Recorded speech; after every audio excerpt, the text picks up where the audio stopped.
にちは、ダイアリー11のちえです。今日はネグロスオリエンタル州の州都ドゥマゲテから北西の山側に向かっています。フィリピンといえばビーチリゾートやマリンアクティビティなど海のイメージが強いですが、実は山側にこそ南国の大自然を味わえるスポットがたくさんあるんです。今回はそんなフィリピンの山側をこちらの可愛いトラックでドライブします。以前天然洞窟サウナの回でもご登場いただいたラッキーダイブショップの新さんご家族とご一緒させてもらいました。ドゥマゲテを抜けて10分ほどで右側にセブ島を望む海沿いの国道に出ます。セブ島へのフェリーが出港しているタンピの港や、以前ご紹介した絶景 B&B のワザリングハイツ、天空カフェのバキリドもこの辺りに位置しています。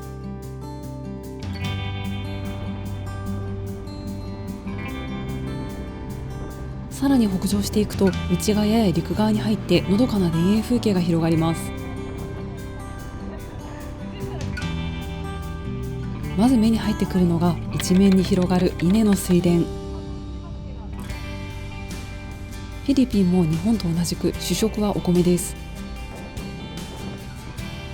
日本の田舎と雰囲気がよく似ている気がします。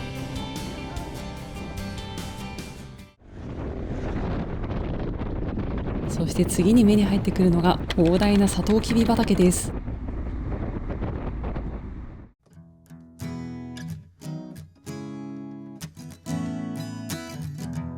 砂糖の島の異名を持つネグロス島。ここバイスの町はネグロスオリエンタル州最大の砂糖生産地で、スペイン統治時代に作られた広大なプランテーションが現在も運用されています。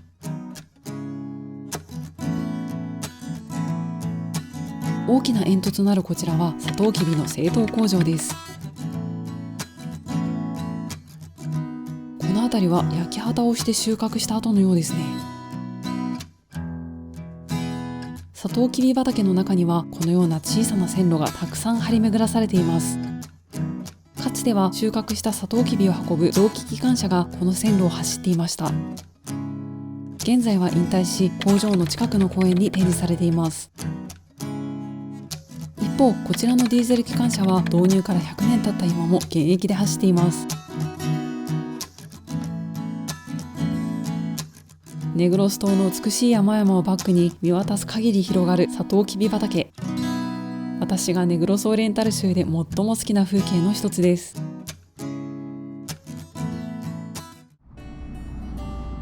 バイスの町の端まで来たところで左折、いよいよ山側に入っていきます。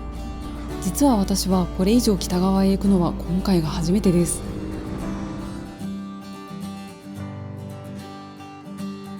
いきなり意外なものが目に入ってきました。膨大な数のソーラーパネル。こちらは2016年に開設されたネグロスオリエンタル州で最初の太陽光発電所だそうです。経済成長が著しく電力需要が急速に高まっているフィリピンでも、安定した電力源の確保は課題の一つになっています。ここからは坂道をひたすら登っていきます。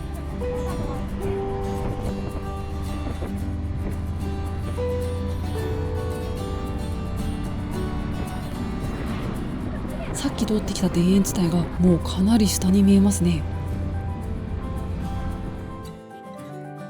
だいぶ山の中に入ってきました。この辺りはマビナイという町のエリアです。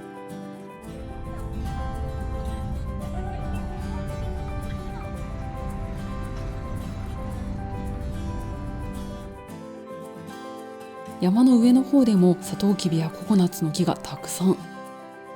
日本ではあまり見られない景色ですよね。なかなかの山道ですが、道路はきれいに舗装されていて電気も通っているみたいです。実はこの国道は島の西側ネグロスオキシデンタル州と行き来するメインルート。ドゥマゲテ発バコロド行きのバスもこの道を運行しています。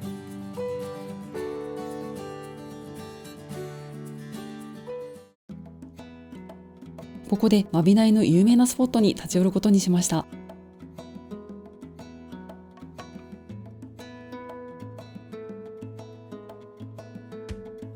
マビダイの町には400以上もの洞窟があると言われていて、洞窟の町とも呼ばれています。そのうち7個の洞窟が観光客でも探索できます。こちらの施設からは初心者向けの3つの洞窟に入れるのですが、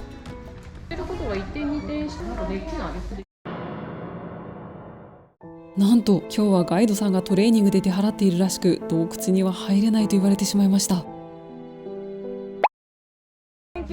その後吸ったもんだして最も初心者向けの一つだけ入れることになりました。よかった。まず林の中の道をまっすぐ進んでいきます。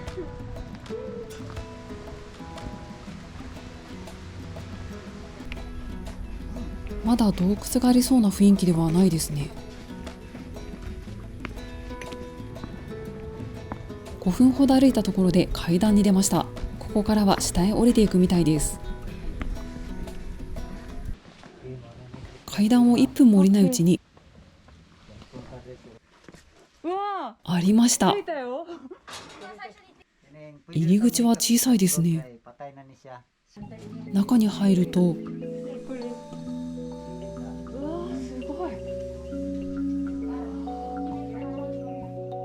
小さな入り口からは想像できないかなり広い空間です。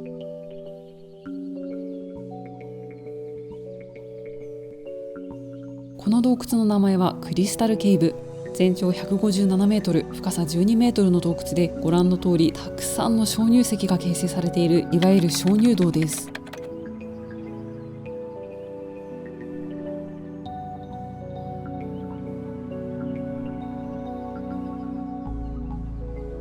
ライトの光を当てると石が透き通っています。そしてキラキラと光っているのがわかります。なるほど、だからクリスタルケーブと呼ばれているんですね。とはいえこれは水晶ではなく、おそらく炭酸カルシウムの結晶だと思われます。そもそもこういった鍾乳洞は石灰質の地層に雨水や地下水が浸食して形成されます。石灰質の地層は太古の昔にサンゴからできていて、そのサンゴは炭酸カルシウムでできています。この炭酸カルシウムの結晶が崩壊石でキラキラと光る性質があるんですね。それにしても同じ鍾乳石でもサイズも形もバラバラで面白いです。この鍾乳石はハグしている2人に見えることからラバーズと呼ばれています。ちなみに1センチ伸びるのに約100年かかるのだとか。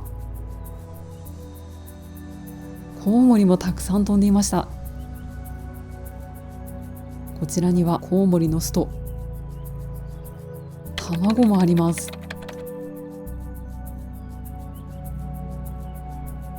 この洞窟の鍾乳石は現在も成長を続けています。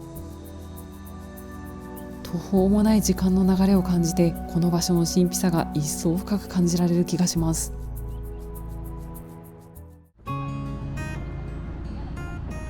さて洞窟を出てもう少し山側に進んでみます。途中で素敵なレストランを見つけました。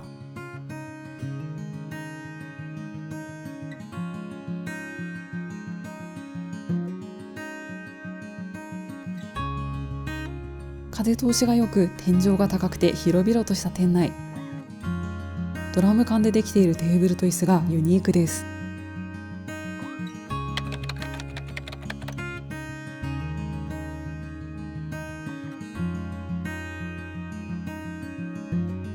空気がすがすがしい開放的な空間で軽食をいただきながらゆっくり過ごせます。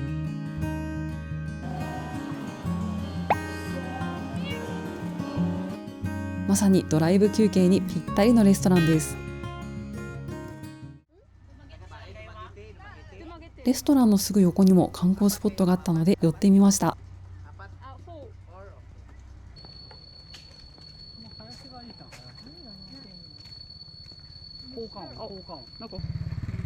広い公園のような場所ですね。道を進んでいくと、これは湖ですね。綺麗なエメラルドグリーン色です。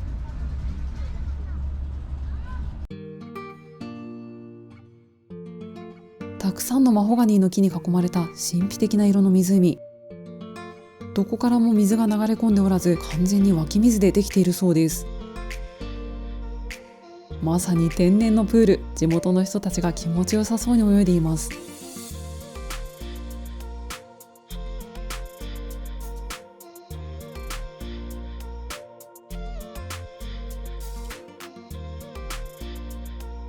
木の枝で作られたブランコ。フィリピンの子供たち、本当にたくましくてかっこいいです。私は怖くて乗れませんでした。ちなみに現在は雨季で水量が多くなっていますが、乾季にはこの通り水量がかなり減って小さな滝が現れるそうです。いつか乾季にも来てみたいですね。さて、そろそろ山を下ってドマゲテへ戻ります。帰り道、偶然車を止めた場所で絶景ポイントを見つけました。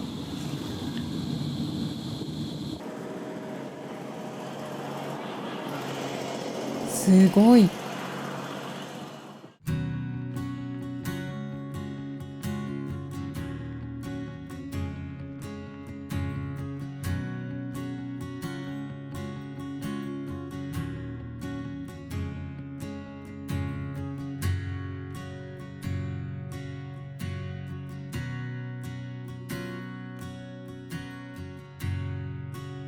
山と田園と海、その向こうのセブ島まで一望です。右側にはタリニス山の稜線がくっきり。セブ島との間に小島が浮かんでいるこの辺りはノースバイス湾ですね。左端にはバイスの北側の製糖工場も見えます。田んぼの上を雲の影がゆっくり動いています。フィリピンの田舎、山側ならではの絶景。なぜかどこか懐かしいような感動的な景色でした。